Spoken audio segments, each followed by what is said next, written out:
नमस्ते दोस्तों, आप सबका फिर से स्वागत है हमारे यूट्यूब चैनल पर।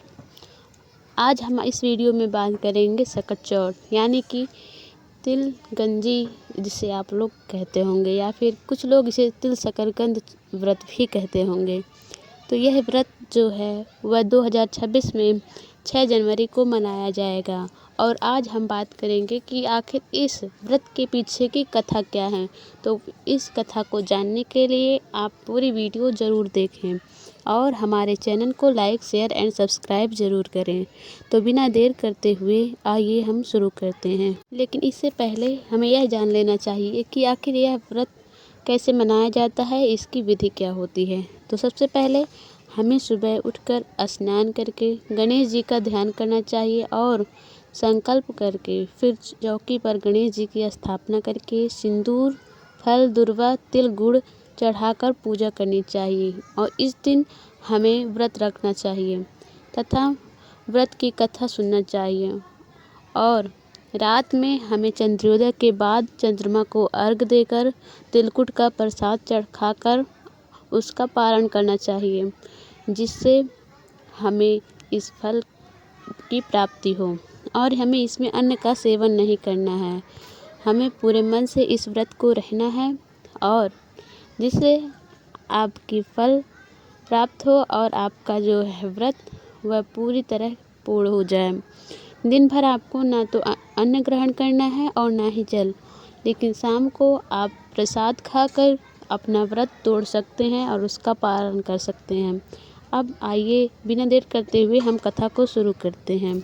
सकट चौथ की अनेक कथाएं प्रचलित हैं, पर 3 मुख्य ऐसी कथाएं हैं जो लोगों के द्वारा यह मत माना गया है कि यह कथाएं जो है यह ऐसी कथाएं हैं जिनके आधार पर ही लोग सकट चौथ का व्रत रखते हैं। तो आज हम इस वीडियो में बस उन्हीं 3 कथाओं के बारे में चर्चा करेंगे। तो दोस्तों, तो सबसे पहले हम गणेश जी की कथा के बारे में बात करते हैं। तो एक बार पार्वती जी स्नान करने गईं और गणेश जी को द्वारपाल बनाकर रख दिया गया। शिव जी के गढ़ों और फिर शिव जी को भी गणेश जी ने रोक दिया। इससे क्रोधित होकर शिव जी ने त्रिशूल से गणेश जी का सिर काट दिया। लेकिन जब यह खबर माता पार्वती ने सुनी तो माता पार्वती के दुख से द्रवित होकर शिव जी ने हाथी का सर लगाकर गणेश जी को पुनः जीवित किया और वह गंजानन कहलाए। यह इसलिए है क्योंकि उस वक्त माता पार्वती ने एक व्रत रखा था, तो इस कारण इस दिन से गणेश जी का सबसे बड़ा संकट टल गया था। तो इसलिए इसको सकट चौथ के नाम से भी जाना जाता है। और जो हमारी दूसरी कहानी है, दूसरी कथा यह है कि एक नगर में एक अमीर जेठानी और एक गरीब देवरानी रहती थी।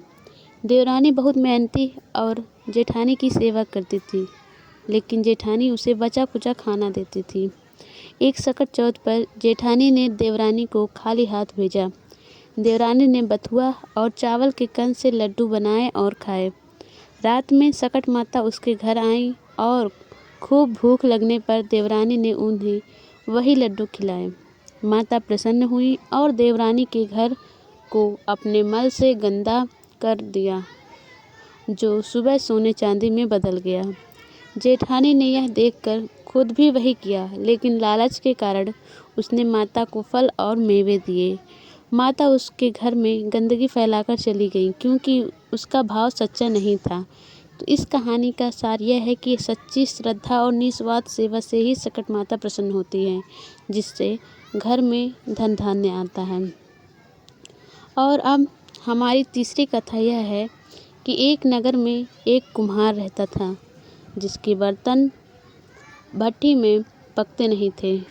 पंडितों ने कहा कि हर बार आमा लगाते समय एक बच्चे की बलि देनी होगी। पर सकट के दिन एक बुढ़िया के बेटे की बारी आई, जो उसके जीवन का एकमात्र सहारा है। दुखी बुढ़िया ने बेटे को सकट माता की सुपारी और दूब देकर कहा कि भगवान का नाम लेकर आमा में बैठ जाना, सकट माता रक्षा करेंगी।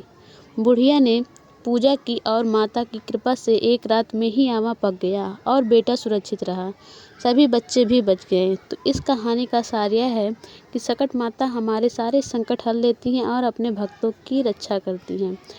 तो तभी से ही इन्हीं कथाओं को माना जाता है और यह माना जाता है कि यह जो व्रत है यह लोग अपने पुत्रों के लिए रखते हैं, ताकि उनके पुत्रों की रक्षा हो सके और उन्हें जीवन में आगे बढ़ने में सहारा मिल सके।